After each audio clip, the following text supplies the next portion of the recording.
of Dubai, Minister of Finance and Chairman of Dubai Municipality, Your Excellencies, Your Excellency Engineer Hussein Nasser Bota, Director General Dubai Municipality, Your Excellencies, distinguished laureates of the 2008 Dubai International Award, ladies and gentlemen.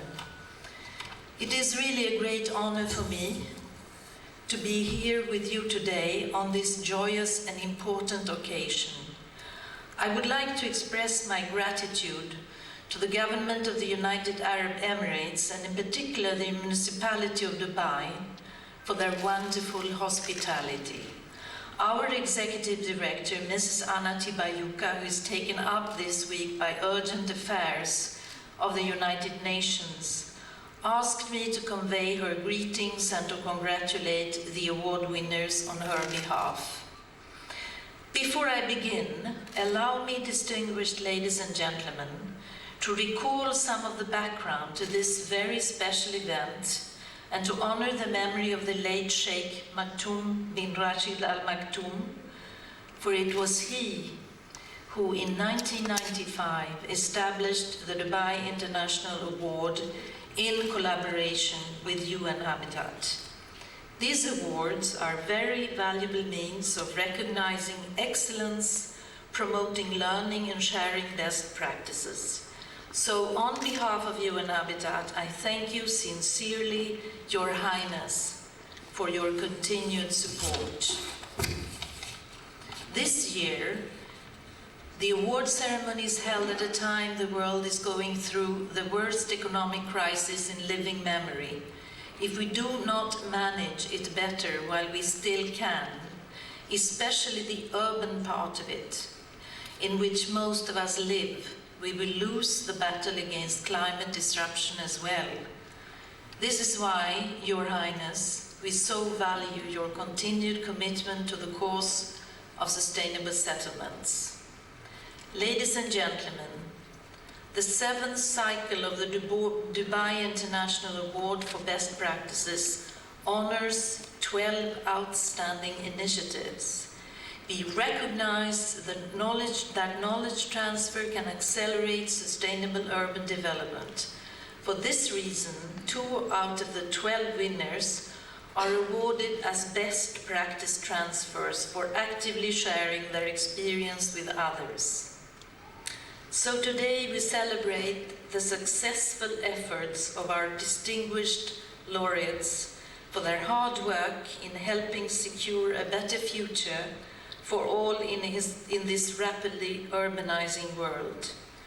The winners show how participatory approaches are bridging the knowledge gap between experts and ordinary people.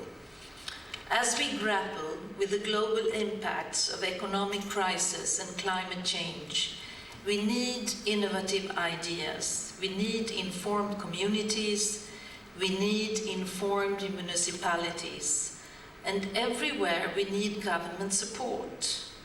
I'm delighted, therefore, that the winners selected by our distinguished panel of judges include new ideas on dealing with climate change.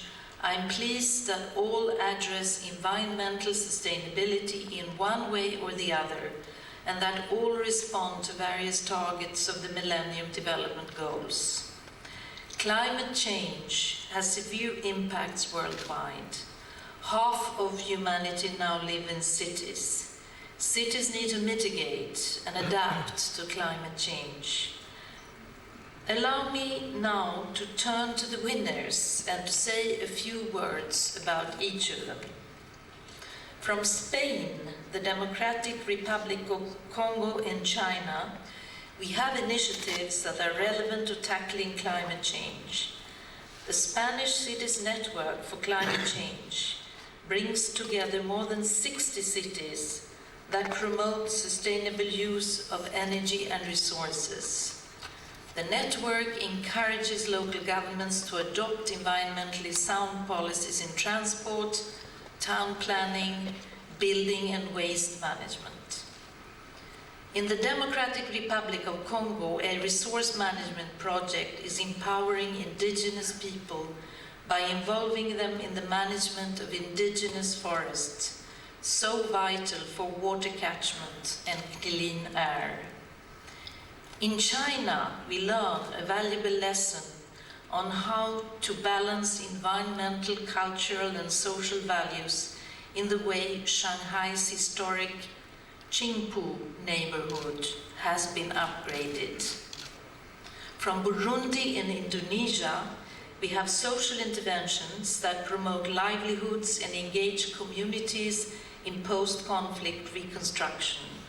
Burundi is reintegrating, reconciling, and empowering refugees and former exiles returning to home. Urban Poor Linkage, a community-based coalition in Indonesia, is improving the lives of the urban poor, especially survivors of the tsunami of 2004. This initiative helps people to reconstruct their homes and rehabilitate the environment. Very importantly, the participatory approach used helps rebuild social fabric. The Micro Gardens initiative in Dakar, Senegal, promotes creative use of urban space for gardening.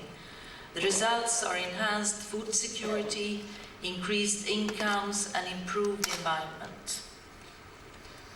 From Durban, South Africa, the Marion Hill Landfill Conservancy has developed a state-of-the-art safe landfill. The low-carbon waste recycling systems promote sustainability by rehabilitating land and producing clean energy from waste. Participatory approaches in development have been embraced in Colombia and Mexico. In Colombia, a pilot relocation project has improved the living environment and rehabilitated the Juan Bobo River basin. And in Mexico, a social movement is protecting Balandra Bay from encroachment by private developers from the neighboring urban area.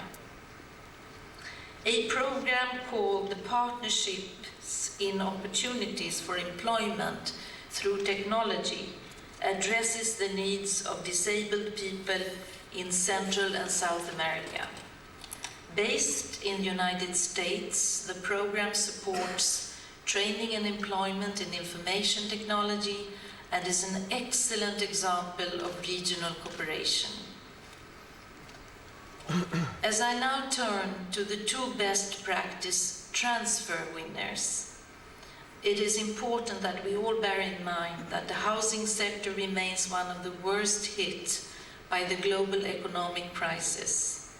Thus, investing in decent, affordable housing must be prioritized, especially for the urban poor. Here, the Palestinian Housing Council has invested $150 million in this sector.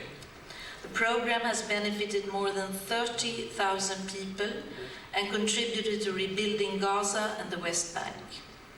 The Palestinian Housing Council was the first public housing institution in the territory, and its program has been extensively replicated. It has also significantly influenced the national housing policy and strategy.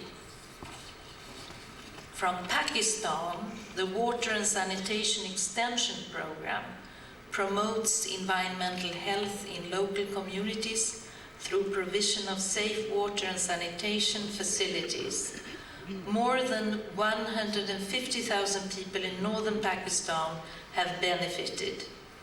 This initiative has been extensively replicated and is also awarded as a best practice transfer.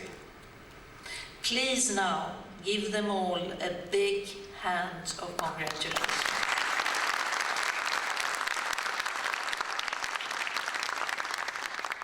On behalf of UN Habitat, I wish to thank the Dubai Award Secretariat staff for their hard work and dedication.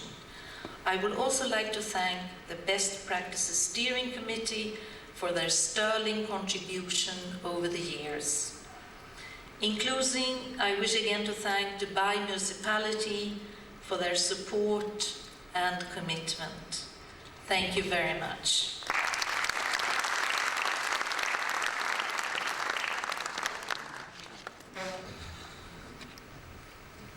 Thank you very much, Ms. Inga, for the inspiring speech. والآن لنشاهد فيلما يتحدث عن الممارسات الفائزة.